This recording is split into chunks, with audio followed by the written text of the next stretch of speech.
साथियों, सवाल सिर्फ सत्ता का नहीं, सवाल है इंसाफ का, सवाल है उस सपने का जो बाबा साहेब ने देखा था और जिसे तोड़ने की कोशिश हर दौर में हुई। और आज उसी सपने की मशाल लिए एक शख्स खड़ा है, चंद्रशेखर आजाद, रावण, 21वीं सदी का योद्धा। वह नाम जिसे सुनते ही सत्ता की कुर्सियां हिलने लगती है, वो नाम जिसे देखकर युवाओं के दिल में जोश और आंखों में उम्मीद भर जाती है, वो नाम जो कहता है हम झुकेंगे नहीं, हम रुकेंगे नहीं, हम डरेंगे नहीं। दोस्तों, ये कहानी किसी नेता की नहीं, यह कहानी है एक क्रांति की, एक ऐसी क्रांति जिसमें किताब भी हथियार है और कलम भी, एक ऐसी क्रांति जिसमें नारा भी हथियार है और एकता भी। मामी सिर्फ एक संगठन नहीं, यह है हक की आवाज, यह है उन लोगों का जज्बा जिन्हें सदियों से दबाया गया लेकिन मिटाया नहीं जा सका। और इस जज्बे का चेहरा है शेखर आजाद। रावत ने कहा, मेरी ताकत मेरा समाज है और मेरा मिशन न्याय है, जो गांव से निकलकर देश के कोने कोने में बहुजनों का परचम लहरा रहा है, जो दलित, पिछड़े, आदिवासी, अल्पसंख्यक, हर मजलूम के लिए सीना तान कर खड़ा है, जो सत्ता से डरता नहीं ही और झूठी तारीफ के मुंह में दिखता नहीं, जिसने बाबा साहेब के सपनों को सिर्फ पढ़ा नहीं बल्कि जिया है, जिसमें अंबेडकर की कलम को 21वीं सदी में तलवार की धार बना दिया है। और दोस्तों, जब सवाल है समाज के हक का, तो यह लड़ाई आधी नहीं लड़ी जाएगी, क्योंकि रावण भाई कहते हैं, या तो जीतेंगे या जीतकर लौटेंगे। मेरे प्यारे भीम सैनिकों, वीडियो को शुरू करने से पहले मुझे आप सभी अंबेडकर वादियों से पूरी उम्मीद है कि आप अपने इस छोटे से चैनल को सब्सक्राइब जरूर करोगे और कमेंट में जय भीम जरूर लिखोगे। और हाँ मेरे प्यारे मित्रों, अपने इस प्यारे से जिले और राज्य का नाम जरूर लिखें, ताकि हमें पता चल सके कि हमारी जगाई गई चेतना कहाँ तक पहुँच पा रही है। साथियों, हर दौर में जब समाज के मजलूम, दबे कुचले और वंचित लोग उठ खड़े हुए हैं, तब इतिहास में एक नया मोड़ लिया है। भीमराव अंबेडकर ने 20वीं सदी में वह मोड़ दिया और आज 21वीं सदी में यह जिम्मेदारी उठाई है। चंद्रशेखर आजाद, रावण ने यह कोई आसान रास्ता नहीं था, यह रास्ता था मिट्टी में लथपथ होने का, यह रास्ता था जेल की सलाखों से लड़ने का, रास्ता था उन ताकतों से टकराने का जो चाहती थी कि बहुजन, दलित, पिछड़ा और अल्पसंख्यक सिर्फ हुक्म मानने वाले बने रहे। भीम आर्मी का जन्म कोई साधारण बात नहीं है 2015 सहारनपुर, उत्तर प्रदेश। जातिवाद और अन्याय के खिलाफ एक ठोस जमीनी संगठन की जरूरत थी। कुछ युवाओं ने मिलकर ठाना, हम अपने हक की लड़ाई खुद लड़ेंगे। यहीं जन्म हुआ भीम आर्मी, भारत एकता मिशन का। इसका पहला मंत्र था, शिक्षित बनो, संगठित बनो, संघर्ष करो। ये सिर्फ नारा नहीं, यह जंग का ऐलान था। भीम आर्मी ने गांव-गांव में स्कूल खोले, दलित और बहुजन बच्चों को मुफ्त शिक्षा दी, ताकि आने वाली पीढ़ी सिर्फ मजदूर नहीं, नेता और अधिकार पाने वाले नागरिक बने। साथियों, चंद्रशेखर आजाद, रावण, एक साधारण परिवार का पेट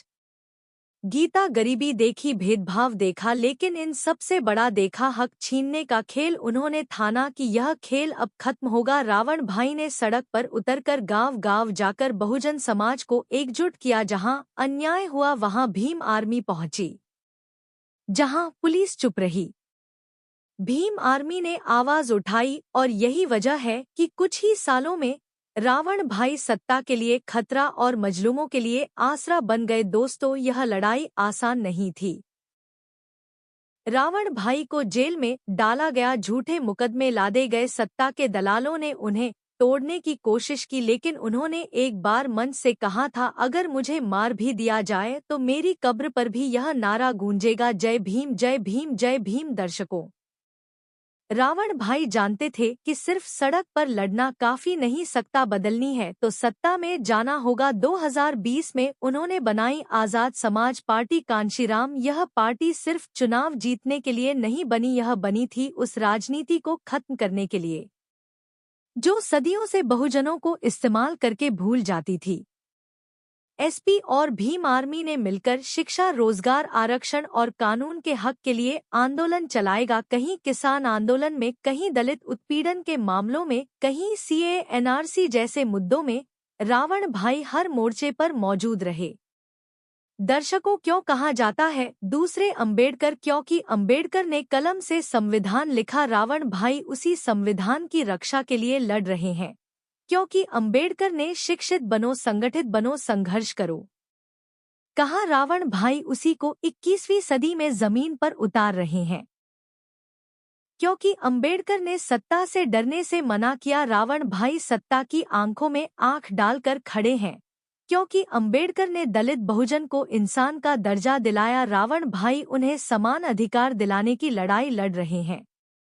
दोस्तों, यह लड़ाई अभी खत्म नहीं हुई, यह लड़ाई तब तक चलेगी जब तक बहुजनों का बच्चा भी गर्व से नहीं कह सके, हाँ मैं इस देश का बराबरी का नागरिक हूँ। साथ ही हमने बहुत कुछ सहा है, हमने सर्दियों की बेड़ियों को देखा है, हमने अपने बुजुर्गों के हाथ बंधे देखे हैं, हमने अपनी बहनों की आंखों में आंसू देखे हैं।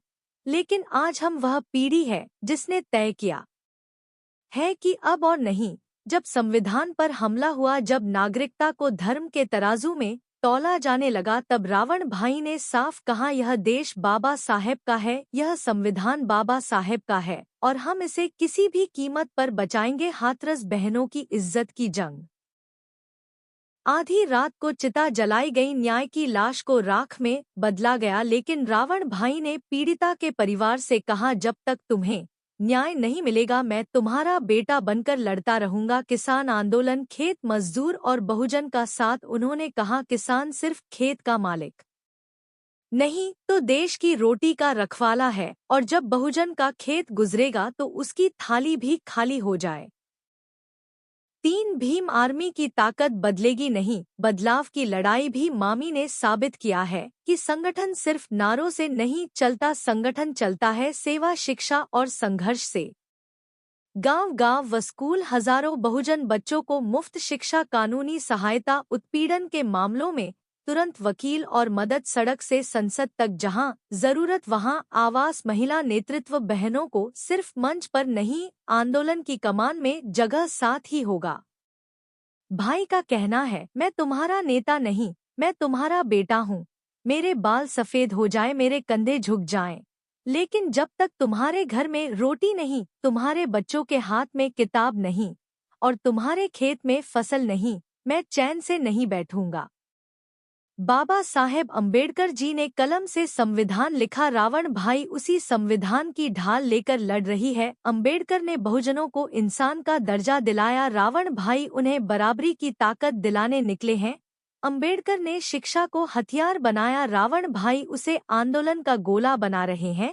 अंबेडकर ने कहा, संघर्ष करो, रावण भाई कह रहे हैं, संघर्ष में साथ चलो, जब तक सूरज चांद रहेगा रावण भाई तेरा नाम रहेगा। दलित बहुजन आदिवासी एकता जिंदाबाद, शिक्षित बनो, संगठित संघर्ष करो, हम न डरेंगे, नहीं झुकेंगे, न बिकेंगे। साथ ही यह लड़ाई किसी एक दिन की नहीं, यह लड़ाई सर्दियों की बेड़ियों को तोड़ने की है और इस लड़ाई में हम सबको एक साथ चलना होगा। आज अगर हम चुप रही तो आने वाली पीढ़ियां हमें माफ नहीं करेंगे, आज अगर हमने आवाज उठाई तो आने वाली पीढ़ियां हमें सलाम करेंगी। हम सिर्फ अपने हक के लिए नहीं लड़ रहे, हम उस सपने के लिए लड़ रहे हैं जो बाबा साहेब ने देखा था, जो कांशीराम साहेब ने जिया था। तो चलो साथियों, हाथ में हाथ डाले, कंधे से कंधा मिलाओ, दिल में आग और आंखों में सपना भरो और नारा लगा होगा, जय भीम, जय संविधान।